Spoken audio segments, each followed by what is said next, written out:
चिदादित्यं किशोरामं परोधात्मीविराजितं स्वरूपं सच्चिदानन्दं निर्विकारं सनातनं सच्चिदानन्दरूपाय विष्णुपत्यादि हेतवे तापत्रय विनाशाय श्रीकृष्णाय नमः। वन्दे सद्गुरु चरण को प्रेम प्रणाम। अशुभहरण मंगलकरण धनी श्रीदेव चंद्रनाम। श्री प्राणनाथ निज मूलपति श्री महराज सुनाम। तेज कुंवर श्यामायुगल को पल पल प्रणाम। तेज कुंवर श्यामायुगल को पल पल करूं प्रणाम। श्री प्राणनाथ प्यारे की श्री कृष्ण कन्हैया लाल की अक्षरातीत धाम धनी पिया प्राणनाथ जी का दिव्य दरबार श्री कृष्ण प्रणामी श्यामा श्याम मंदिर तुलसी रामपुरा, जहां आप और हम सब विराजमान हैं और धाम धनी की अत्यंत पल पल बढ़ती मेहर का अनुभव कर रहे हैं सुंदर साथ जी कि हमारे मध्य में श्री 5 पद्मावतीपुर धाम पन्ना जी से 2 दंपति स्वरूप में श्री कमल वल्लभ भाई शर्मा जी एवं श्रीमती श्री वर्षा शर्मा जी पधारे हैं। धाम धनी के अत्यंत कृपा का मेहर का ये फल है सुंदर साथ जी कि बार बार इस 2024 में हम पन्ना जी के सुंदर साथ के चरण कमल का आशीर्वाद प्राप्त कर रहे हैं। वाणी में फरमाते हैं धाम धनी कि चरण रज ब्रह्म सृष्टि की खोज तके त्रैगुण। पन्ना जी में वास करना, पन्ना जी क्या है सुंदर साथ जी? श्री 5 पद्मावतीपुर धाम इस प्रतिबिंब काल माया के ब्रह्मांड का वो ठिकाना है जिसको हम क्या कहते हैं कि पन्ना परम धाम देख करके प्रणाम दे। कि पन्ना जी को नाथ जी महाराज की राजधानी कहा गया है, जहां पूर्ण अक्षरातीत धाम धनी साक्षात विराजमान है। ऐसे पन्ना दरबार से जब हमारे मध्य कोई आता है ना, तो ये धाम धनी की मेहर और हुक्म के बिना संभव नहीं है। श्री कृष्ण प्रणामी कल्याण ट्रस्ट का ये अति मुश्किल कार्य था कि आप हमारे आग्रह से हमारे बीच में पधारे। आपका कोट आभार अभिनंदन करते हैं। हमारे मध्य हमारे ट्रस्ट के महासचिव श्री रतन जी विराजमान हैं। मैं आपसे आग्रह करूंगा कि आप भैया कमल भाई का एवं श्रीमती वर्षा जी का चंदन लगाकर पूजन करें एवं बीतल साहब का भी पूजन करें। प्यारे सुंदर साथ जी, पूजन की घड़ी है।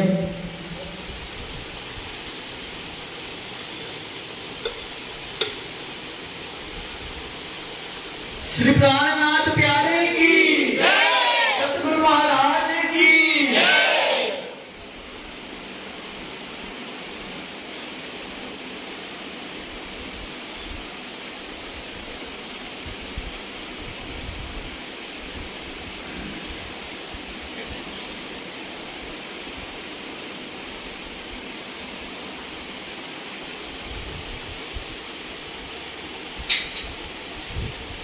बोलिए श्री बाईजुराज श्यामा महारानी की, श्री 5 पद्मावतीपुर धाम की, स्वामी श्री रामदास जी महाराज की। कोट आभार आपका भी सुंदर साथ जी। अब मैं ज्यादा कुछ ना कहता हुआ श्री वर्षा जी को माइक की सेवा देता हूँ कि शीघ्र अतिशीघ्र हम गीता कथा का वाचन पठन पारायण प्रारंभ।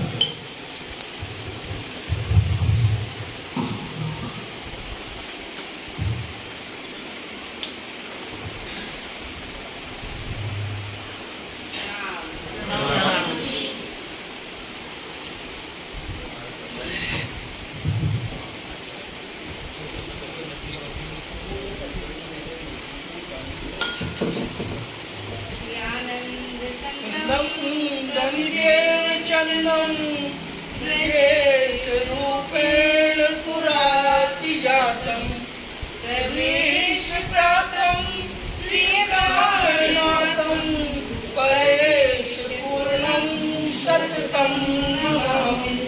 ब्रह्म प्रिया जागनाय जाता सर्वस्व पाता भव सिंधु दाता निजदाता निर्दयता दीनेक बंधु शरणं प्रपद्ये दीनेक बंधु शरणं प्रपद्ये। बोलो श्री प्राणनाथ प्यारे की जय। बोलो कृष्ण कन्हैया लाल की जय।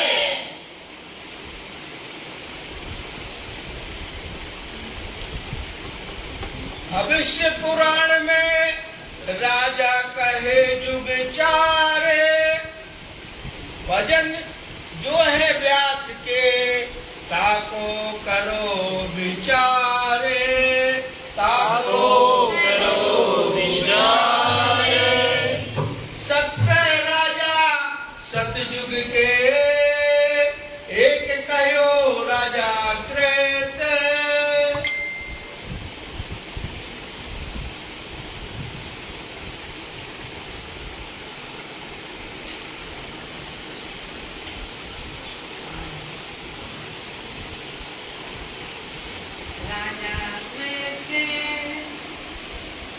राजा सतयुग के एक कहो राजा कृत।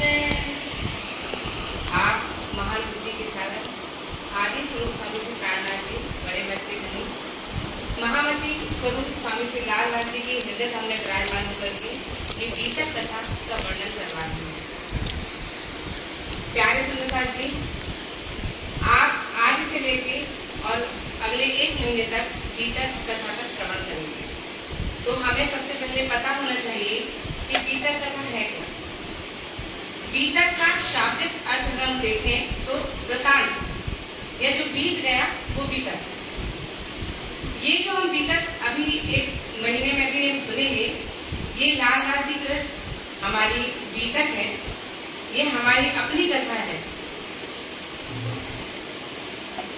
इस बीतक को हम महामती श्री प्राणनाथ जी का दर्शन कह सकते हैं। जैसे ब्रह्मवाणी जो है वो ब्रह्म ज्ञान है, तो ये बीतक जो है वो दर्शन है। इस बीतक के माध्यम से हम ब्रज, रास, जागनी, बरागर की पूरी लीला का वर्णन इस बीतक में हम सुनेंगे। इस बीतक के द्वारा हम निजानंद संप्रदाय को समझ सकते हैं। निजानंद संप्रदाय क्या है ये जानने के लिए ये बीतक हमारा माध्यम है। बीतक हमें धर्ममय जीवन जीने की कला सिखाता है। बीतक हमें रहनी सिखाता है कि हमारे स्वामी श्री प्राणनाथ जी, हमारे सतगुरु श्री विवेकानंद जी ने कैसी रहनी थी।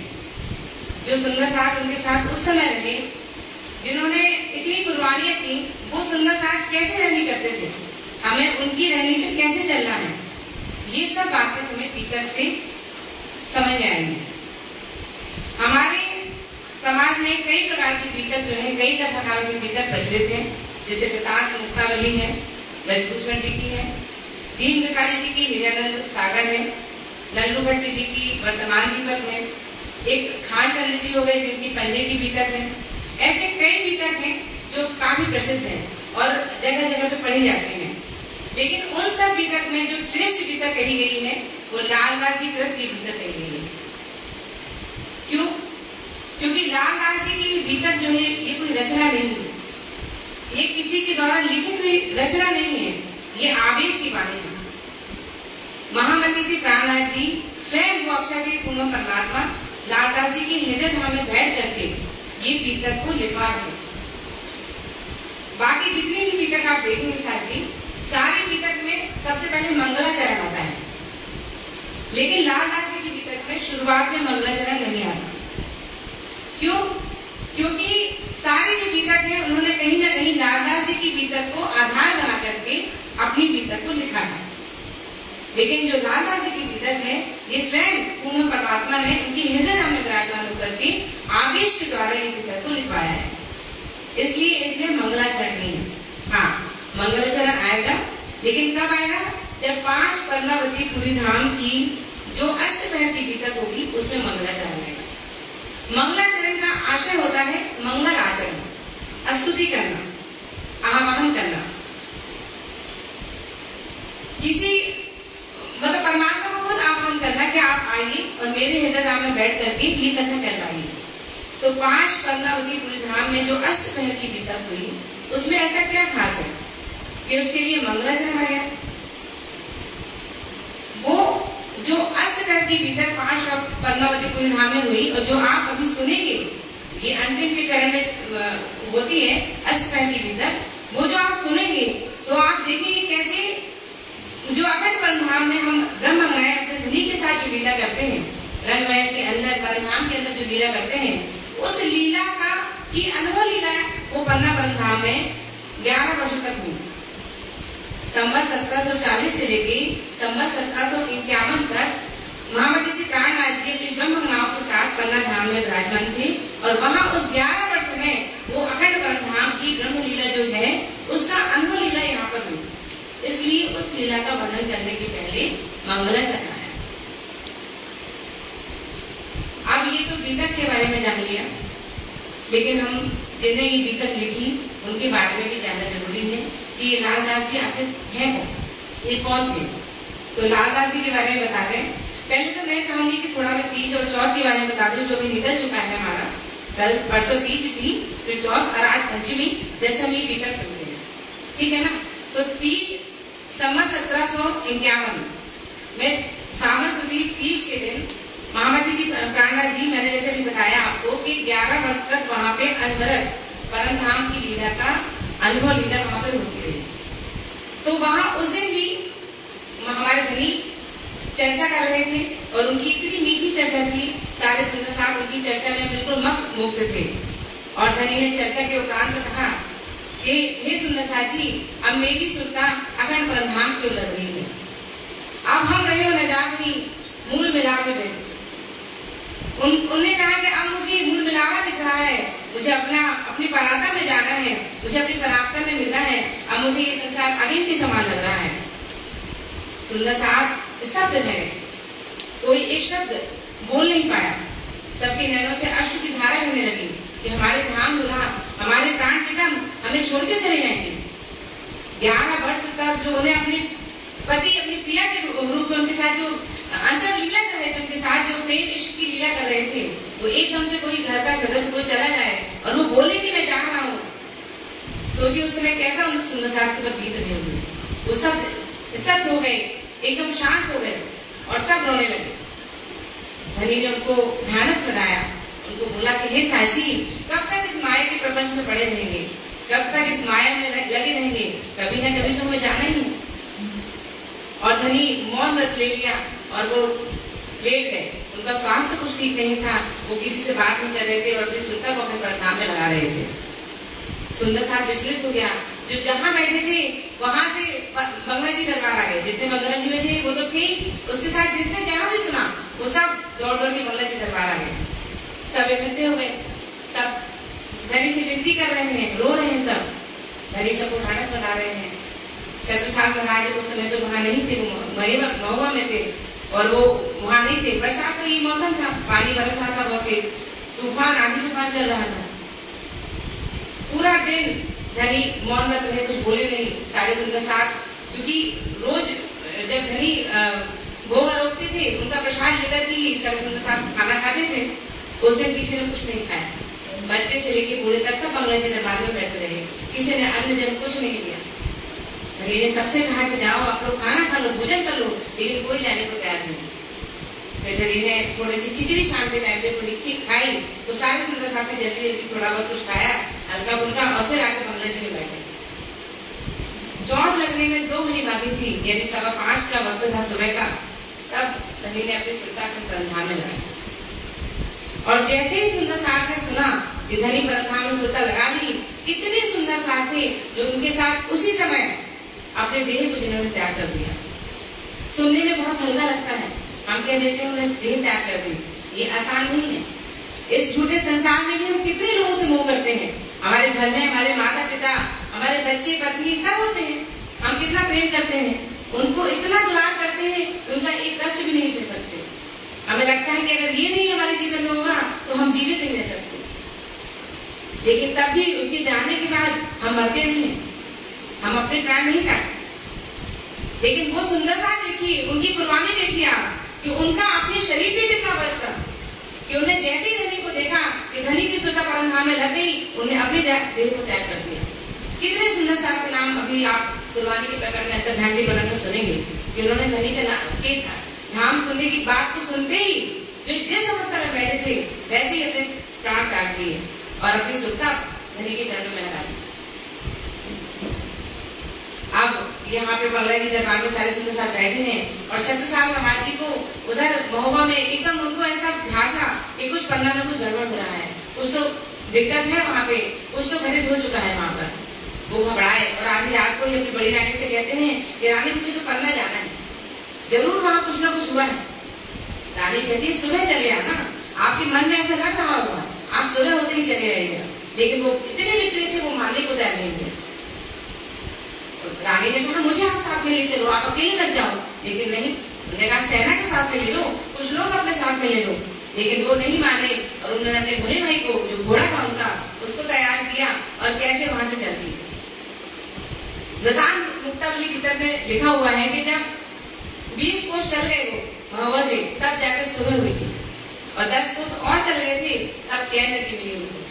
और कैन नदी बहुत तूफान में थी, क्योंकि उस समय इतना पानी बरस रहा था कि एक हाथी रो करके टीला होता है, अगर उस टीले के ऊपर पानी आ जाए तो फिर नदी पार नहीं करनी चाहिए, वो खतरे का निशान होता है। लेकिन उनको तो कुछ सुध नहीं थी, उन्हें देखा ही नहीं, और वो पानी इतना ऊपर था कि हाथी को तो दिखे नहीं रहा था कहीं भी, इतनी ऊपर नदी चढ़ चुकी थी। लेकिन उनको तो बस धनी की लत थी, उन्होंने सीधे बोला प्राणनाथ प्याले कीजिए और अपने घोड़े को कैन नदी में छोड़ दिया। और कैन नदी पार करके वो घोड़ा शाम को 4:30 बजे, सारे सुंदर साथ बैठे हैं यहाँ पे, सब बोल रहे थे, सब अश्रुधारा बह रही है, किसी ने कुछ नहीं खाया और धनी तो अपनी सुल्तान लगा चुके थे परंधा में। सुबह 5:30 बजे उनकी सुल्तान लगी थी और शाम को 4 बजे सुंदर साहब ने देखा कि अभी तक शत्रु साहब आए नहीं है, तो उन्होंने गाड़ी में सरू साहब को बधाया और उनकी आरती की। और इतने में 4:30 बजे शत्रु साहब जी जैसी कमानी दरवाजे में, जो पन्ना जी का कमानी दरवाजा है, वहाँ पे जैसे उन्होंने घोड़ा रुकाया और वो समझ गई कुछ ना कुछ हुआ है, क्योंकि सारे सुंदर साहब भरा हुआ है बंगला जी, और सारे सुंदर साहब बंगला जी में बेचारे बैठे हैं, कोई कुछ नहीं बोल रहा, सिर्फ अश्रु की धारा बह रही है। वो भागते हुए आए, देखा तो धनी तो सुख रोने लगे, चिल्लाने लगे कि ऐसा तो हो ही नहीं सकता कि हमारे प्राण तक चले जाए और मेरा शरीर यहाँ पे खड़ा रहे, ये कैसे संभव है? अगर मैं सच्ची परंधाम की अंगना हूँ तो फिर ये कैसे संभव है कि धनी चली और मैं यहाँ बैठी हूँ? ये तो संभव ही नहीं है। उन्होंने बहुत अर्जी की, धनी तो अपनी सुल्तान लगा चुके थे। वो बार बार रोते रहे। वो पद आते हैं, हम लोग गाते हैं कि मेरे राज रसिक चितवत नहीं, मेरे प्रेम राज रसिक बोलत नहीं, मेरा प्रेम जीवन चितवत नहीं है। वो ये जो पद है ये बाद में लिखे गए थे, लेकिन उस समय उन्होंने बहुत अपने आप को बहुत ज्यादा गुस्सा, बहुत अपने आप को मतलब उन्हें व्याकुल हो गए थे। अब राज तो धनी तो अपनी सुल्तान लगा चुके थे, उनसे जब सहन नहीं हुआ, जब ये उनको पीड़ा सहन हुई तो उन्होंने अपनी कटार निकाल के अपने आप को खत्म कर ली कि नहीं ये प्राण जाते तो नहीं रहने दो, मैं खुद अपने आप को खत्म कर लूंगा। और जैसे ही उन्होंने कटार निकाली, धनी ने जो हड्डियों में बैठे थे धनी, उन्होंने अपने हाथ त्याग करके छत्रसाल जी के हाथ में बैठे, छत्ता ये तुम क्या कर रहे हो? तुम्हें क्या लगता है कि तुम ये जो पन्ना जी तक आए हो ये तुम खुद आए हो? जब से तुम पैदा हुए तब से लेकर आज तक तुम्हारी रक्षा मैंने ही तो की, तुम्हारे साथ मैं ही तो खड़ा हुआ, ये तुम क्या कर रहे हो? तुम्हारे जाने का समय भी नहीं आया है, जो ये 6वें दिन की लीला है ये तुम्हारे द्वारा होनी है। सबको अपने अपने काम सौंप दिए थे। लालदास जी को गीतक लिखने का कार्य दिया, तो मुकुंद दास जी को जिल्द बांधने का काम दिया, केशव दास जी को जिल्द बांधने का काम दिया, और मुकुंद दास जी को ये हम जो सेवा पूजा करते हैं ना, ये सेवा पूजा के लिए उनको बोला। और छत्रसाल जी से कहा कि अगर तुम मुझे देखना चाहते हो, मैं तुम्हारे हृदय में ही विराजमान हूँ, लेकिन तुम अगर सामने मेरे को प्रत्यक्ष देखना चाहते हो तो ये जो सुंदर साथ बैठे हैं ना, इनमें तुम मुझको देखना। और सुंदर साथ से कह दिया कि तुम अगर प्रत्यक्ष मुझे देखना चाहते हो तो छत्रसाल जी को मुझे देखना। और इस तरह से छत्रसाल जी को पूरा काम सौंपा के आगे का जो जागनी का काम है, जो 6वें दिन की लीला का जो काम है, वो तुम्हें करना है। और फिर धनी कैसे अंतर्ध्यान हो गए और उनको कुंवर जी में, जो कुंवर जी उनकी हयाती में ही बन चुका था, वो कुंवर जी में उनको चंदन के रोले में बंधाया गया। 1.25 वर्ष तक वो दर्शन की लीला हुई। 1.25 वर्ष तक लोग उनके दर्शन करने जाते, वो बातचीत भी करते, और 1.25 वर्ष बाद वो कारण बनते हैं, क्योंकि लोग उसको गलत नजरिए से ले लेते हैं, तो कारण वो पट बंद कर दिए गए।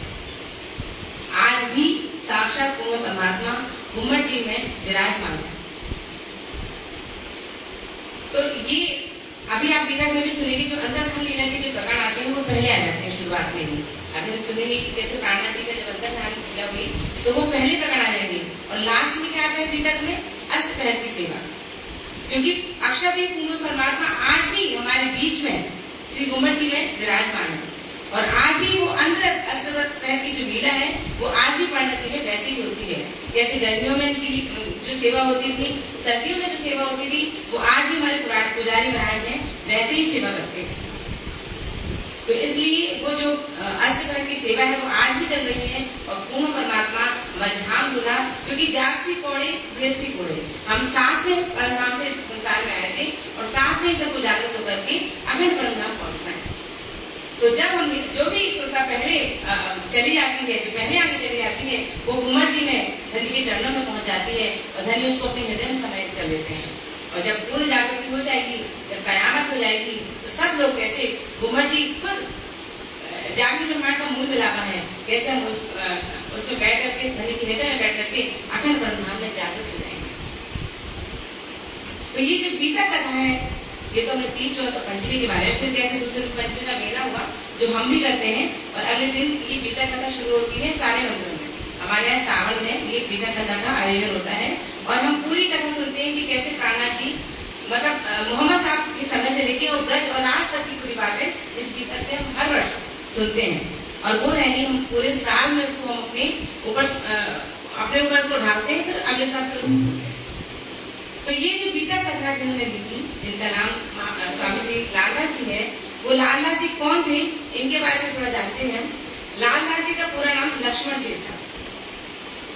ये सुदामापुरी पोरबंदर के निवासी थे। सुदामापुरी कृष्ण जी के जो मित्र थे सुदामा जी, उनके नाम से लगभग 5000 वर्ष से ये सुदामापुरी प्रसिद्ध है। और पोरबंदर भी हम जानते हैं, महात्मा गांधी जी की जन्मस्थली है पोरबंदर, वहाँ के निवासी थे। और काठियावाड़ के लोहाड़ा जाति में इनका जन्म हुआ था। एक प्रतिष्ठित परिवार में ये जन्मे थे। ये बहुत बड़े व्यापारी थे। समुद्र के आसपास के जो देश विदेश में इनकी समुद्र के जहाज चलते थे। इनके पास 99 जहाज थे, और इनके पास उस समय करोड़ों की संपत्ति, अरबों की संपत्ति थी। और पुराण के, भागवत के ये बहुत बड़े ज्ञाता थे। सन 1726 में जब महामती जी जागनी यात्रा के दौरान घटानगर पहुंची, तब इनकी जागृति हुई, इनको अपनी पूर्ण पहचान हुई और अपने धनी के चरणों में अपने आप को समर्पित कर दिया। लेकिन कहते हैं ना कि व्यापार में लगे हुए थे, काम में, व्यवसाय में लगे हुए थे, तो उस समय प्राणनाथ जी के साथ ये नहीं चल पाए। और जब भी प्राणनाथ जी वितक में आएगा तो प्राणनाथ जी उस समय सबसे बोलते थे कि निजाम ले लिया है, तातम ले लिया है, तो बिहारी जी के पास जाकर के जामनगर में आप उनके दर्शन करके आओ। तो वो किसी कारण से नहीं जा पाते थे, क्योंकि उनका व्यवसाय बहुत ज्यादा फैला हुआ था, नहीं जा पाए। लेकिन दुर्भाग्य से कहें या भाग्य से कहें, कुछ ही समय बाद, 1-2 साल के अंदर ही तूफान आया समुद्र में, और उनके पूरे 99 के 99 जो जहाज थे, वो पूरे जहाज समुद्र में डूब गए। और उसमें जो असंख्य संपत्ति थी इनकी, जो जवाहरात, जेवर, जो भी असंख्य संपत्ति, रुपया पैसा था, वो सारा उस जहाज में डूब गया। एकदम से इनका मोह खत्म हो गया। ये समझ गए कि ये तो सब माया है, अब इनको ये सब नहीं चाहिए। अब इनका मन परमात्मा की ओर लगने लगा, इनको विरक्ति आ गई माया से। और इन्होंने सोच लिया कि मैं तो धनी से मिलने जामनगर जाऊंगा, और इन्होंने प्रण ले लिया कि मैं अन्न जल तभी लूंगा जब मैं बिहारी जी के दर्शन कर लूंगा, जब मैं बिहारी जी के दर्शन कर लूंगा। वो वहां से ये व्रत लेकर के अपने पूरे परिवार के साथ वहां से निकले, और इन्हें रास्ते में एक हुक्म के स्वरूप मिले, क्योंकि बिहारी जी, और अब इसमें आएगा कि नाद और बिंदु गादी की स्थापना होनी थी, तो बिहारी जी के पास नहीं जाना था, अब इनको वहां सूरत आना था, तो इनको एक हुक्म के स्वरूप मिलते हैं। और वो हुक्म के स्वरूप से कहते हैं कि तुम कहाँ जा रहे हो? तो बोलते हैं कि मैं तो दर्शन करने के लिए बिहारी जी के पास जा रहा हूँ। तो हुक्म के स्वरूप कहते नहीं नहीं, तुम वहां मत जाओ, तुम सूरत जाओ। तो बोलते हैं मैंने प्रण लिया है कि मैं वहां जाके ही अन्न खाऊंगा।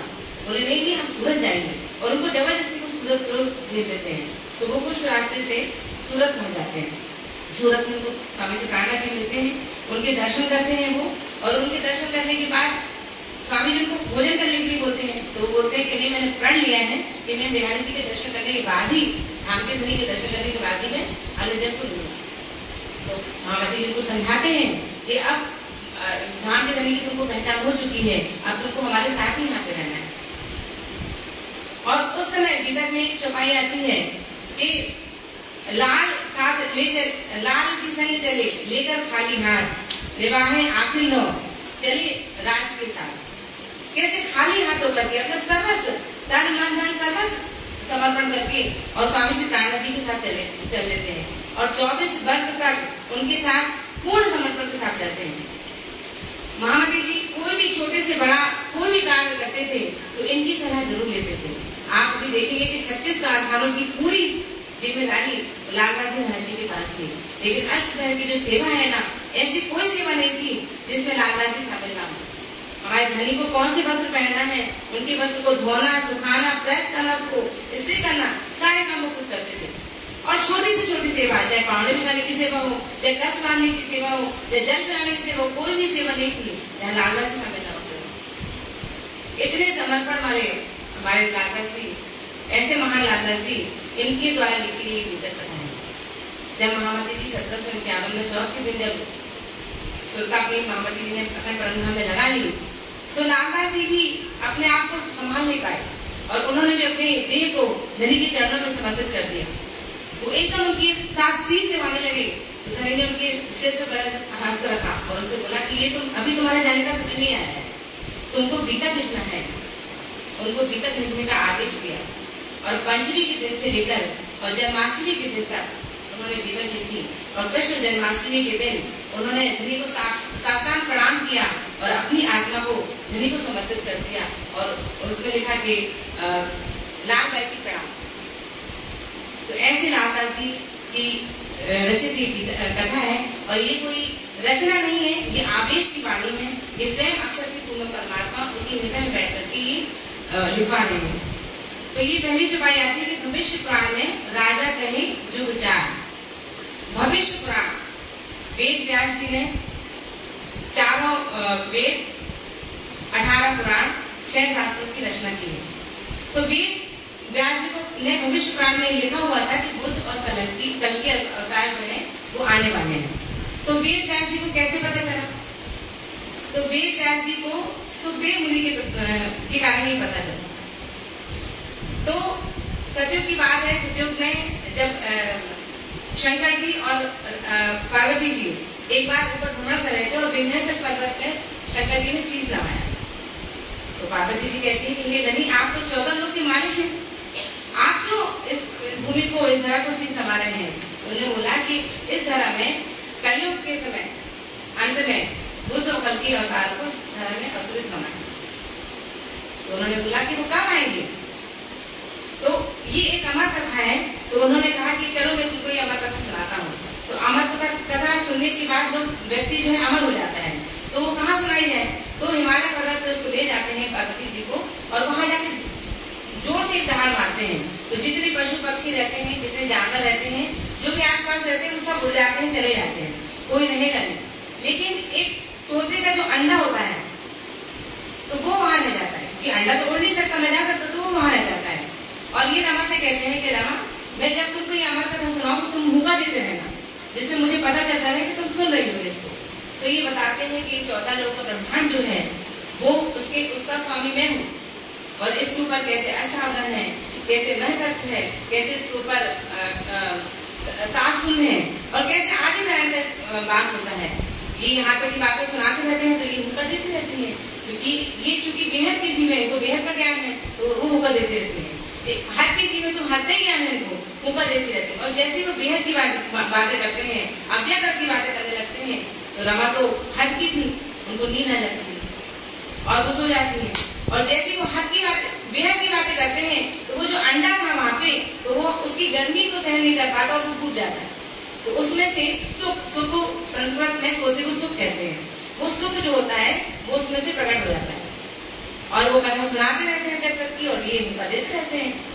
अब ये इनका ध्यान एकदम गया, तो रमा तो सो रही थी, तो ये चौंक गए कि ये रमा सो रही है, तो ये हुक्का कौन दे रहा है। तो ये मैं चारों तरफ देखा तो तोता उड़ता हुआ दिखाई दिया, पीछे भागे तोते के, कि उसको मैं मार डालूंगा, अगर ये नहीं मरता है तो ये तो फिर अमर हो जाएगा तोता। उसके पीछे भागते हैं तो तोता उड़ता जाता है।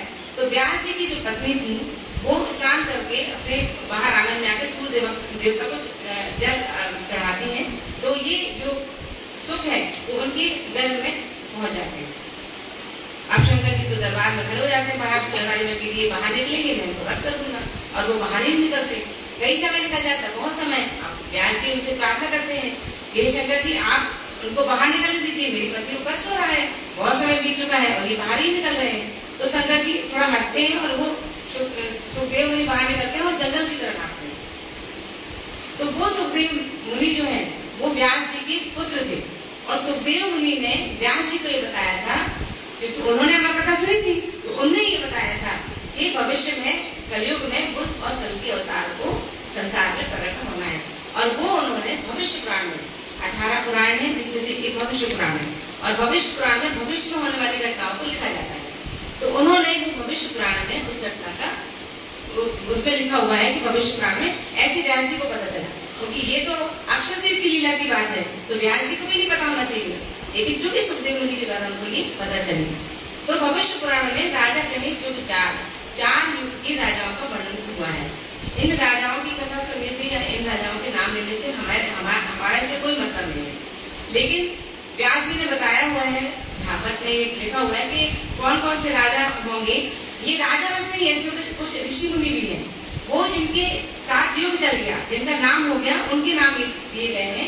और उनके बाद तो कैसे सतयुग के 17 राजा हुए, और द्वापर के 19 राजा हुए, सॉरी त्रेता के 19 राजा हुए, द्वापर के 29 राजा हुए, और जब कलयुग के 19 राजा राज्य कर जाएंगे और 20वां राजा औरंगजेब जब राज करेगा, तब बुद्ध और कल के अवतार को इस दुनिया में प्रकट होना है। ये बात भविष्य पुराण में लिखी हुई है।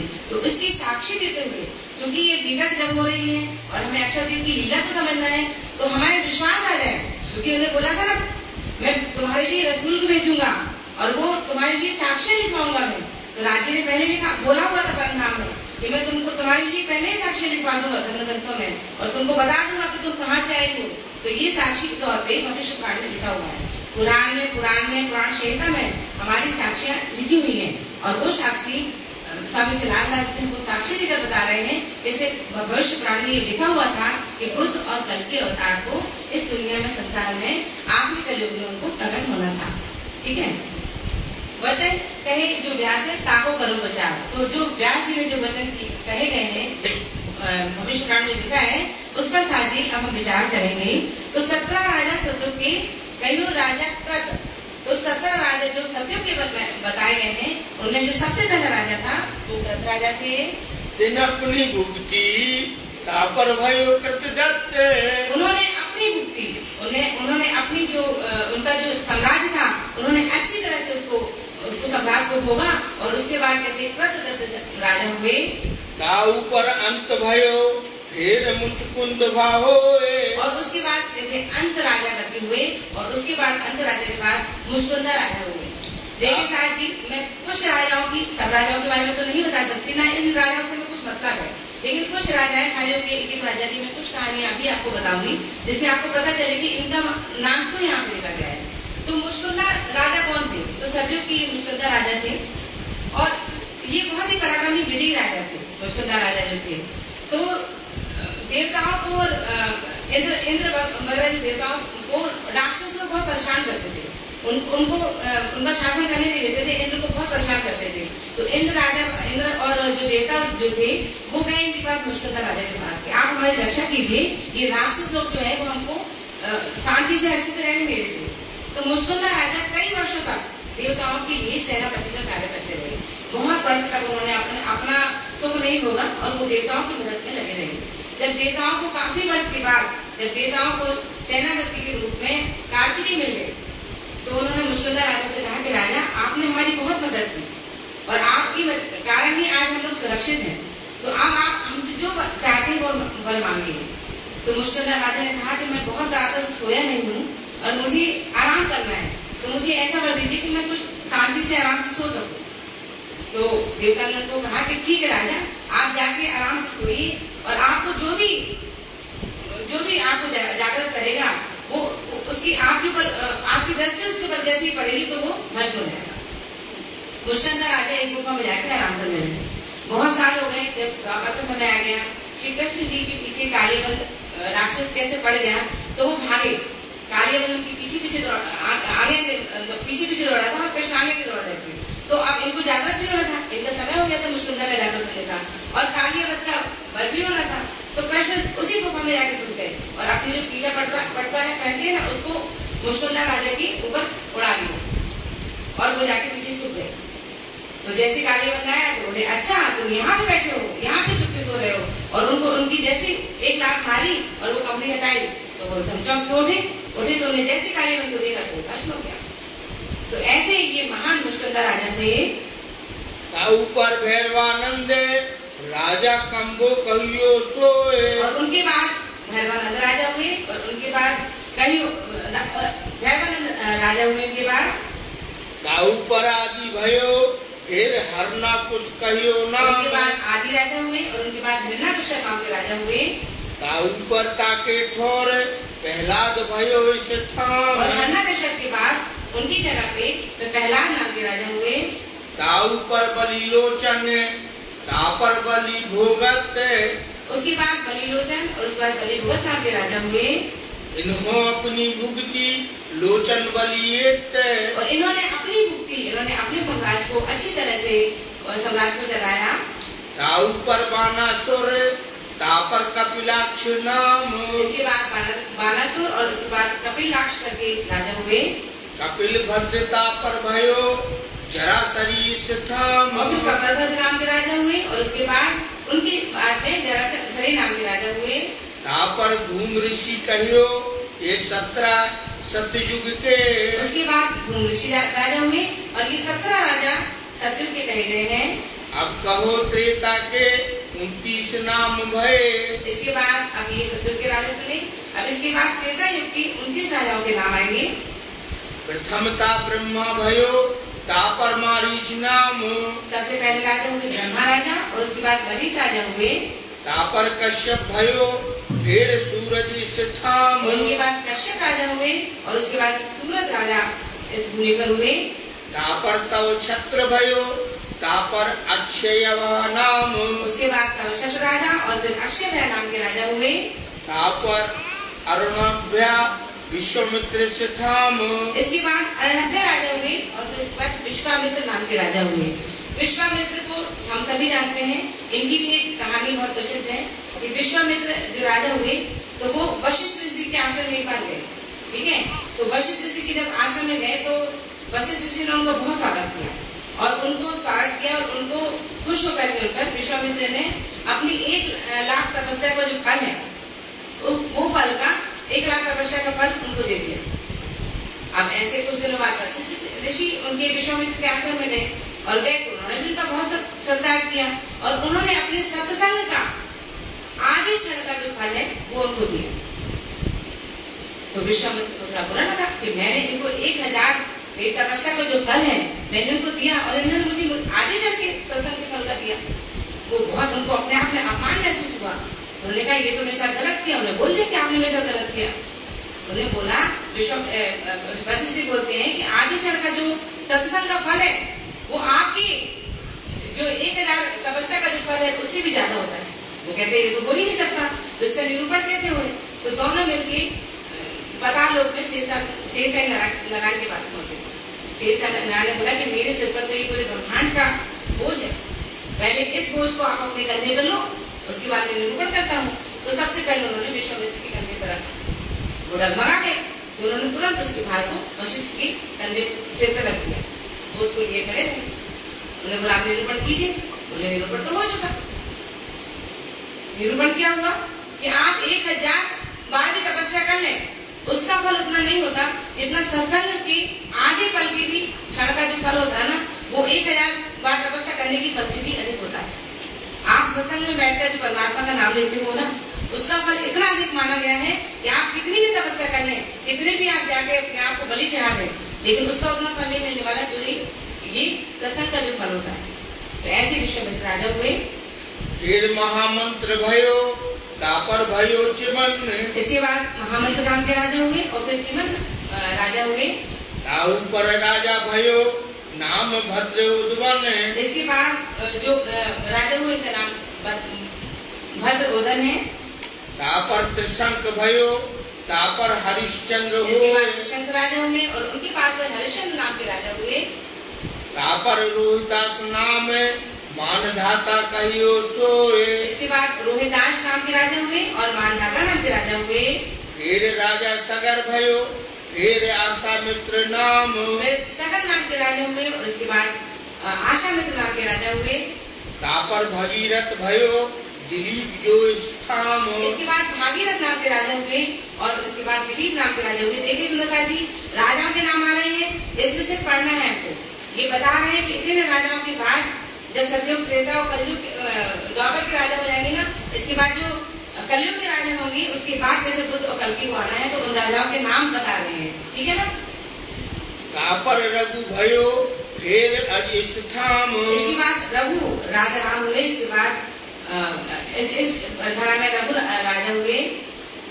तापर भयो दशरथ, फिर रामचंद्र नाम। रघु राजा दशरथ के पिता और दशरथ के पुत्र थे, वो राजा राम थे। तापर लब भयो, तापर अंतभान। रामचंद्र के पुत्र लव हुए और उनके बाद फिर हुए अंतभान नाम के राजा। तापर कैलखी, तापर बबरवान। उसके बाद कैलखी और फिर उसके बाद बबरवान राजा हुए। ताऊ पर सुदर्शन, तापर अग्निवरण। इसके बाद सुदर्शन और फिर अग्निवरण नाम के राजा हुए। ये 29 त्रेता मने भय राजा ऊपर धरन। ये 29 राजा जो है वो त्रेता के हुए।